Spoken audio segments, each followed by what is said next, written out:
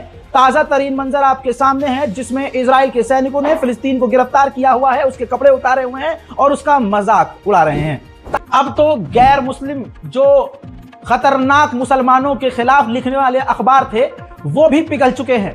वो लिखते हैं, न्यूयॉर्क टाइम अपने फ्रंट पर छापता है कि किस तरह से इजराइल जुल्म कर रहा है, किस तरह से फिलिस्तीनियों को कत्ल किया जा रहा है और किस तरह से इजराइल की मिलिट्री फिलिस्तीनियों को एज अ ह्यूमन शील्ड इस्तेमाल कर रही है।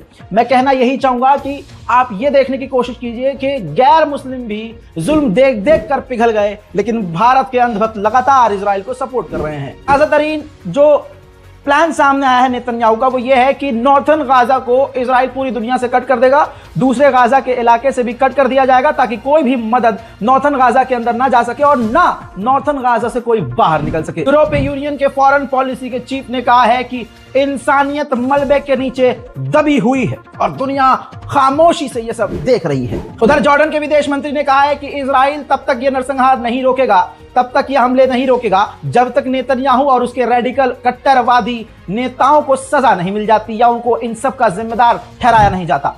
उधर यूरोपीय यूनियन के फॉरेन पॉलिसी के चीफ ने कहा है कि यूएन की मिलिट्री के ऊपर, अंतरराष्ट्रीय फौज के ऊपर, यूएन की फोर्स के ऊपर इजराइल ने जो लेबनान में हमला किया है हमें उसका हर हाल में जवाब चाहिए। मेरे दोस्तों, इटली, ब्रिटेन, फ्रांस और जर्मनी, इन तमाम देशों ने भी जो कि पूरी तरह से जो इजराइल का साथ दे रहे हैं, बर्तानिया और जर्मनी, वो भी कह रहे हैं कि अंतरराष्ट्रीय यूएन की मिलिट्री पर लेबनान में इजराइल हमले बंद कर दे।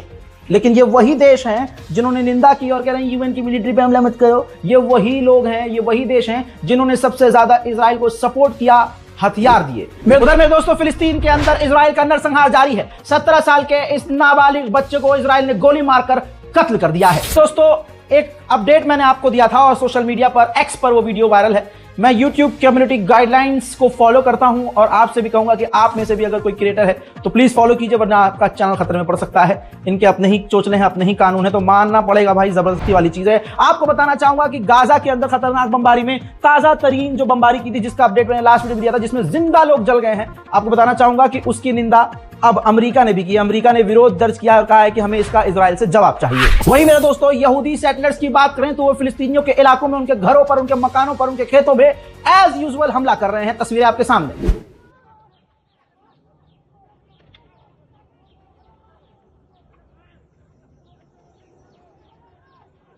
हजरत शिन बेट खुफिया एजेंसी के चीफ खुद इजिप्ट गए थे और इजिप्ट से बात की है इलाके में शांति और अमन के लिए। लेकिन मेरे दोस्तों, ये सब ड्रामा है, ये सब ड्रामा है। ऐसा ही ड्रामा शुरुआत में गाजा में चल रहा था कि गाजा को लेकर बात चल रही है, गाजा में सीज फायर होगा, लेकिन हुआ क्या? पूरा गाजा इजराइल ने बर्बाद कर दिया। आज जहां भी सीज फायर की बात हो रही है, सीज फायर का डिस्कशन होना ये सिर्फ बहाना है ताकि इजराइल को और मौका मिले कत्लेआम करने का। उधर मेरे दोस्तों, गाजा और लेबनान में कहीं भी किसी भी तरह से कोई डील, हॉस्टेज डील तक जब तक नहीं होगी जब तक अमेरिका में चुनाव नहीं हो जाते। ऐसा लग रहा है जैसे भारत में जिस सरकार को जीतना होता है वो कई कई दंगे करवा देती है। आजकल भारत में आप देख ही रहे हैं बहुत सारे इलाकों में दंगे हो रहे हैं। मुसलमानों को ही भड़काया जाएगा, मुसलमानों की मस्जिद के बाहर जाकर नारेबाजी की जाएगी, गरियाया जाएगा और फिर मुसलमानों के घर पर चढ़कर उनके झंडे को उतारकर फेंका जाएगा, उनकी पूरी ग्रिल तोड़ दी जाएगी और फिर जब सामने से मुसलमानों की तरफ से विरोध होगा या वहां से प्रतिक्रिया आएगी तो फिर ये अपना रोना शुरू कर देंगे सड़कों पर निकल के, मुसलमानों ने मार दिया, मुसलमानों ने ये कर दिया, मुसलमान आतंकवादी हैं। और फिर इसके बाद गोदी मीडिया अपने काम पर लग जाता है कि फलाना फलाना धार्मिक प्रोग्राम पर फलाना अलाना और मुल्लों ने गोलीबारी कर दी, पत्थरबाजी कर दी। फिर इसके बाद सोशल मीडिया पर जो जानवरों की भीड़ बैठी है वो लगातार मुसलमानों को निशाना बनाते हुए उनके कत्ल की बात करती है, गिरफ्तारी की बात करती है, एनकाउंटर की। मेरे दोस्तों ठीक ऐसा ही इजराइल में भी यानी पूरी दुनिया में मुसलमानों को इसी तरह से निशाना बनाया जा रहा है। हजरात, उधर गज्जा में अब तक 42,300 बेगुनाह मारे जा चुके हैं। ये तो ऑफिशियल आंकड़े हैं जो लिखे जा चुके हैं, वरना मारे जाने वालों की संख्या लाख से ज्यादा ऊपर है। उधर WHO ने कहा है कि सेकेंड फेज का जो पोलियो वैक्सीनेशन है गज्जा में जैसे तैसे शुरू कर दिया गया है। इजराइल के खिलाफ स्वीडन में जमकर प्रदर्शन अभी भी जारी है, हालांकि गिरफ्तारियां कर रहा है स्वीडन।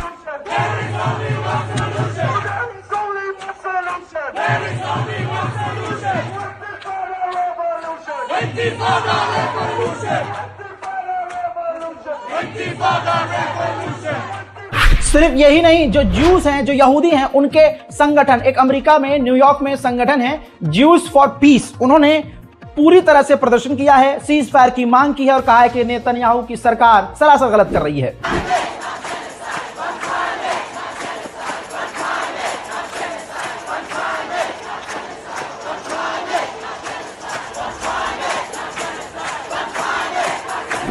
जर्मनी में गिरफ्तारियों के बाद भी, लोगों को मारने पीटने के बाद भी जर्मनी के लोग सड़क पर उतरकर प्रदर्शन कर रहे हैं फिलिस्तीन के लिए।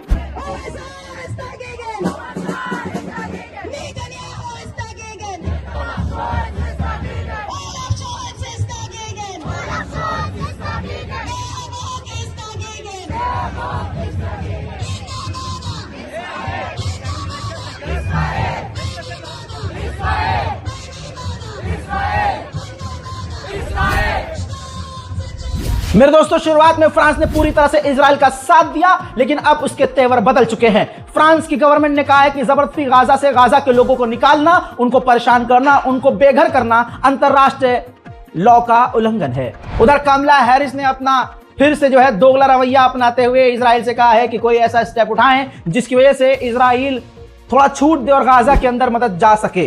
दोस्तों, ये कमला हैरिस भी ड्रामेबाज से कम नहीं है। एक तरफ कहती है हम हर स्टेप में इजराइल के साथ हैं और दूसरी तरफ इजराइल से कहती है कि अरे मदद जाने दो। वहीं इजराइल ने 2 ड्रोन सीरिया से जो आए थे उनको इंटरसेप्ट करके गिरा दिया है। मेरे दोस्तों, ऑफिशियली कंफर्म हो गया है। मैंने आपको 4 दिन पहले खबर दी थी कि इजराइल की जो सेना है सीरिया के अंदर घुस गई है, लेकिन वो खबर अनकंफर्म थी, ये भी मैंने आपको बताया था, लेकिन अब हो गई है ये कंफर्म। सबसे पहले ये बात बताने वाला मैं था, इस खबर को ब्रेक करने वाला रजा ग्राफी ही था, और अब हो गई है कंफर्म कि सीरिया के अंदर इजराइल की मिलिट्री टैंक लेकर घुसी है। उधर इजराइल के इस गलत कदम पर खामोश है वो सीरिया है, वो खुद सीरिया है। सीरिया की गवर्नमेंट ने पहले ही मना कर दिया कि नहीं हमारे इलाकों में कोई नहीं घुसा, लेकिन सच यह है कि सीरिया के अंदर इजराइल की मिलिट्री टैंक लेकर घुस चुकी है। मेरे दोस्तों, उम्मीद है कि आपको तमाम अपडेट्स मिल रहे हैं। अगर आप हमारे चैनल पर नए हैं तो चैनल को कीजिए सब्सक्राइब। रजा ग्राफी अनस्क्रिप्टेड पे आपको तमाम मिडिल ईस्ट की जानकारी मिलती रहेगी। मैंने जैसे आपसे वादा किया था, जहां रहूं, जिस हाल में रहूं, कहीं भी रहूं, अपडेट मिलता रहेगा। जय हिंद।